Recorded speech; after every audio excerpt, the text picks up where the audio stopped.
Good evening, ladies and gentlemen. You're tuned into India Tonight with me, Sumita Karir, and my colleague Nivedna Prabhu. We're coming to you live from our Delhi studios, and a big development is currently underway as CP Radhakrishnan has been elected India's 15th Vice President, defeating opposition candidate Justice B. Sudarshan Reddy by a margin of 152 votes. The NDA nominee secured 452 votes, well above the alliance's strength, fueling talks of cross-voting from the opposition camp, Nivedna.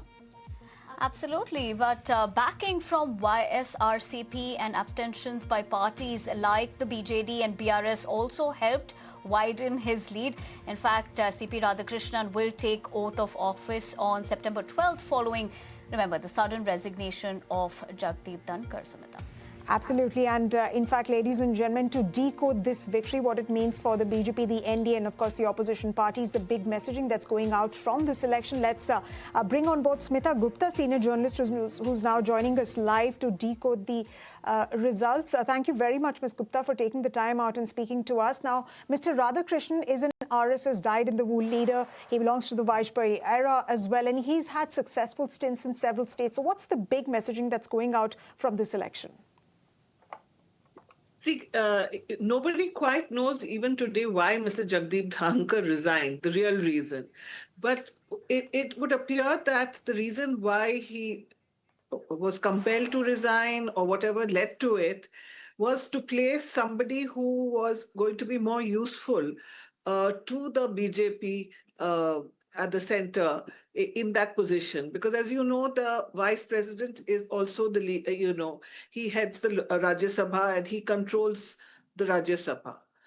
So if the voting has gone along expected lines, everybody expected the BJP and its allies to win this election and to be able to place Mr. Radhakrishnan in that position.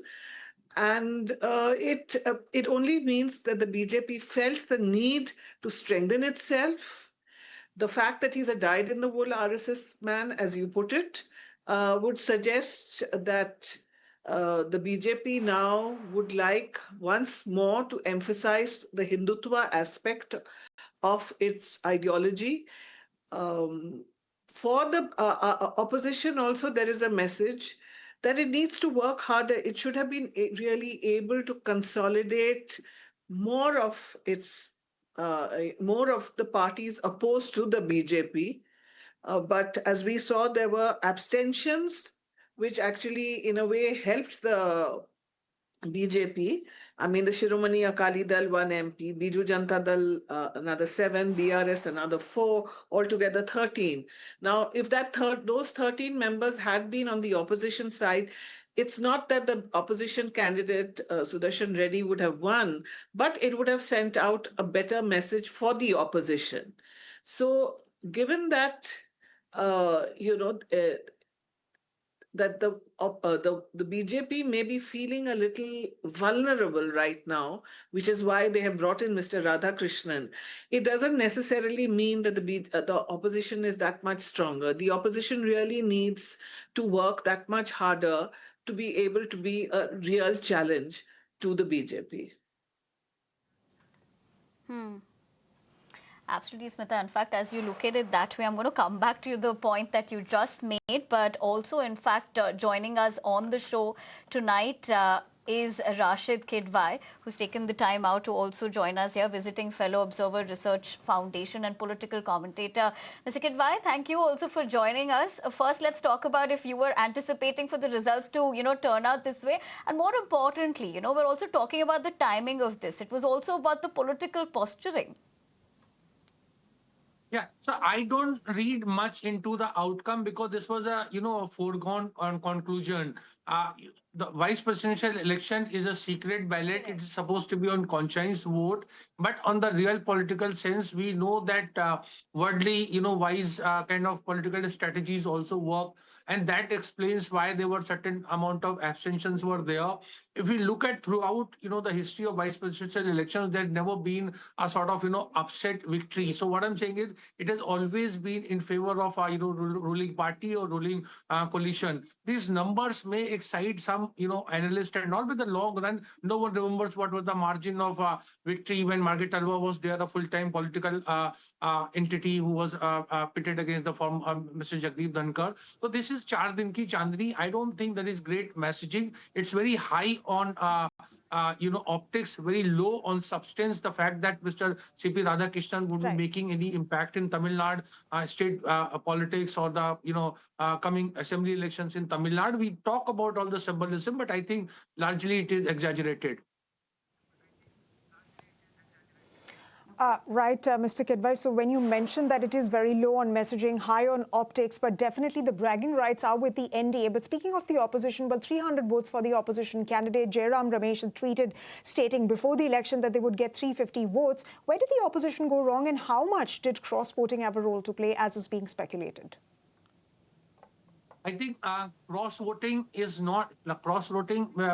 Cross-voting becomes applicable when there is a whip, when you defy. Here there is a secret ballots and there is a conscience vote. So therefore, I am not surprised if some members have voted. As the moral compass is in short supply, particularly when it comes to the applied side of politics. This is there. I think the key point here is how Mr. The Vice President-elect C.P. Radhakrishnan is going to conduct that house. Smita Gupta is here and she has covered a lot of time, parliament, and she knows that there have been vice presidents who maintained a textbook style, a political posture. And it was late in 1990s, this kind of trend started when the vice president, who's the presiding officer of Rajya Sabha, became very politically active and, if I say so, politically partisan. Would C.P. Radhakrishnan act as Dr. Radhakrishnan, who was the first vice president of independent India, not for one term, but second. So that is going to be a litmus test, how he is going to conduct. I think the victory was a foregone conclusion. As I said, the kind of, margin is a matter of just, from a statistical point of view, it does not have any significant political messaging. Right, Mr. Kidwai. In fact, I'll take that point to Ms. Gupta. Ms. Gupta, this is a litmus test in the way of navigating this going forward. What challenges are you foreseeing? No, I agree with what Rashid just said just now. It was a foregone conclusion because the BJP and its allies are that, I mean, the numbers just don't match up. And even though it's a conscience vote, nobody really expected that there was going to be some rebellion in the BJP. The test will really be whether Mr. Radhakrishnan, how he conducts the Rajya Sabha, because he'll have control. I mean that is why, in my opinion, they even Mr. Dhankar, who was seen as very malleable, he didn't seem to be enough. Because nobody really quite believes that Mr. Dhankar fell ill and then he decided to opt out. So the test is now going to be, how is the Rajya Sabha going to be conducted? Will the opposition get a fair space, or will it be like the Lok Sabha, where Mr. Om Birla runs a very tight ship, where he is I mean, he's partisan. I mean, there is no other word to use for it. So I think that is really going now, and it will be important in the course, naturally, running of parliament. There are important bills that the BJP may want to push through, which the opposition doesn't want, and, so on. So that is what we have to really look out for. Absolutely. Right. Mr. Gupta, we'll have to look out for how the proceedings in Rajya Sabha will play out. Will there be confrontation, or will the House be managed better by the new Vice President? But let me come back to the point that we were discussing about how Mr. Radhakrishnan essentially died in the wool RSS leader. Does it also perhaps sends out the messaging or signal that RSS is driving decisions? I don't really buy that, I don't think Mr. Bhagwat is sort of in the driver's seat. I think the Prime Minister and Mr. Amit Shah are in the driver's seat. And let's not forget, they also represent the RSS. It is what they want. They want the Hindutva message to go out loud and strong. And so I think that's why Mr. Radhakrishnan was chosen, because I don't know how much of of how important he will be to the politics of Tamil Nadu. He has been there, and I don't think he has made much impact in the past there. But so it is only the Hindutva message, and it's not because the RSS is in the driver's seat. It is because the whole BJP, I mean, leadership is RSS, you know. I mean, when we say RSS, we mean the ideology, you know. So that ideology is there, you know, to stay at the moment. And Mr. Radhakrishnan, choosing Mr. Radhakrishnan Right, was Ms. one Gupta. more Yeah. way of emphasizing that. Yeah, of making that message very clear. But Mr. Kidwai, what I want to understand from your vantage point is, given Radhakrishnan's background as well, and in a sense, how will he balance the expectation of neutrality as Rajya Sabha chair with the realities of partisan politics?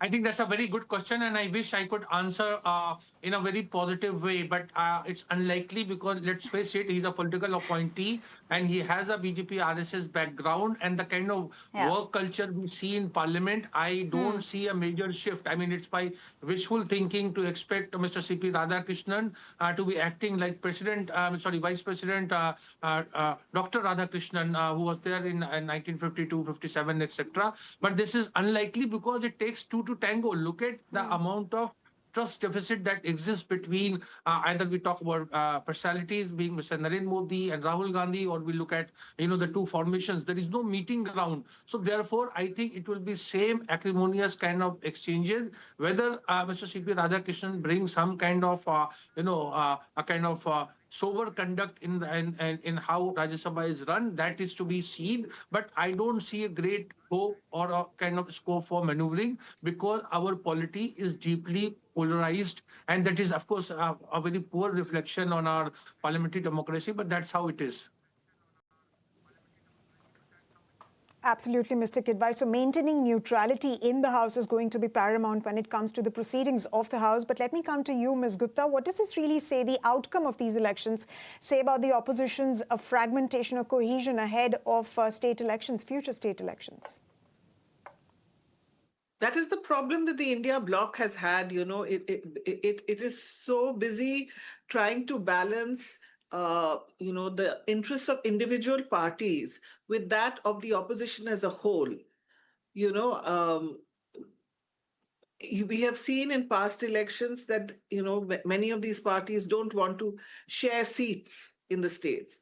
So unless the entire opposition decides that, it has to decide what is its first objective. Is its first objective to defeat the BJP, or its first objective is to, strengthen itself? And till that they, take a clear decision on that, we are going to see this kind of fragmentation. I mean, not that anybody expected the opposition candidate to win, but perhaps, if the parties that abstained had voted with the opposition, that would have sent out an interesting message. If either the TDP or YSR Reddy's party had chosen to vote with these people, in fact, that is why the opposition chose Mr. Sudarshan Reddy, hoping that it would, create some kind of confusion in Andhra Pradesh and Telangana, but even that did not happen. So the opposition has to decide what its main goal is. And in this, I feel that the Congress party has to play a leading role. It is, for better or worse, the largest opposition party in the country. But 100 MPs is, it can't feel very excited that, okay, now we got 100 MPs in 2024, because that is still far away from a majority.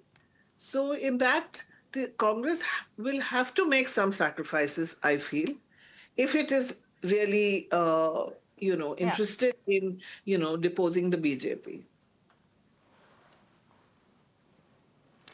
Fair enough. And I see Mr. Kidwai smiling to that particular point that you made, Ms. Gupta. And Mr. Kidwai, while, I'd ask you to, give me a quick sense of what you made of that comment, I also want to ask you this, given what we've seen here, right? Parties like YSRCP backing him while BJD and PRS abstain. How strategic were these moves? And what does that really tell us about the shifting equations? So first of all, I think it's just quite fashionable to criticize the opposition, but there is very little maneuvering, as I said about there about vice presidential election. You go back to 2007 when Najma Hipatullah was a NDA nominee and Hamid Ansari was an official ruling coalition's candidate, and look at the outcome. And Najma, as Smita Gupta knows, had a lot of experience in so to say as a deputy chairperson of Rajya Sabha, etc. But not one vote moved here or there. And therefore, to read too much into, even if the entire YSR Congress, Biju Janata Dal, and other political BRS had come towards the opposition side, the outcome, as I said, the victory of, CP Radhakrishnan would have been 70, 80, 90, whatever number you want to speculate, it would have been a victory. I think the real test in parliamentary democracy is about electoral success. And that is where Bihar comes in, particularly in the context of this vote chori allegation, etc. If opposition can make it in Bihar, it will make a qualitative difference, just as the 4th of June had made a qualitative difference when Lok Sabha elections results were announced and the BJP ended up short of majority with 240. But what happened in Haryana, what happened in subsequently in Maharashtra changed that equation when Mr. Modi led NDA is far stronger. Bihar, a kind of adversarial verdict in Bihar would make again BJP NDA very vulnerable. So therefore, if opposition has something to do or something to prove a point, it is Bihar election, and that is going to make a huge impact in country's politics. Right. Absolutely. Absolutely, Mr. Kidwai, and that remains to be seen if the opposition is able to bridge those gaps and, of course, is able to stay united ahead of Bihar elections, and if anything is going to change, especially as Bihar state elections are concerned. Let me come to you, Ms. Gupta. Now, you mentioned that BJP was feeling vulnerable, but how did BJP manage to consolidate support across regional and smaller parties to ensure CP Radhakrishnan's win? What exactly do you think worked here? See, it's on the foreign policy front, as we know, the BJP government has been feeling vulnerable. People have asked questions about Operation Sindoor, about our relations with the US. We have seen his, visit to China. So there is a certain vulnerability. It doesn't mean that he's weak or that that the BJP is about to lose power or anything. Far from that. Far from that. But there has been a slight pause in the way the BJP leadership perceives itself. In this particular election, as Rashid and I have been saying repeatedly, the result was going to be the way it was. That's how elections take place. I mean, the numbers were too much in favor of the BJP. We are nowhere near some kind of revolt within the BJP or amongst its allies. So that is what I meant. There's a slight. It's like you were going to get 100 on 100 and you got 90 on 100. So you feel, oh God, I've done really badly, but 90% is still the winner. So that is what I'm trying to say, that the BJP leadership has been feeling slightly vulnerable. That is all. I didn't mean that,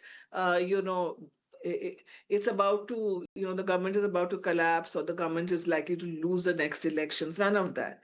And I absolutely agree with what Rashid just said about Bihar.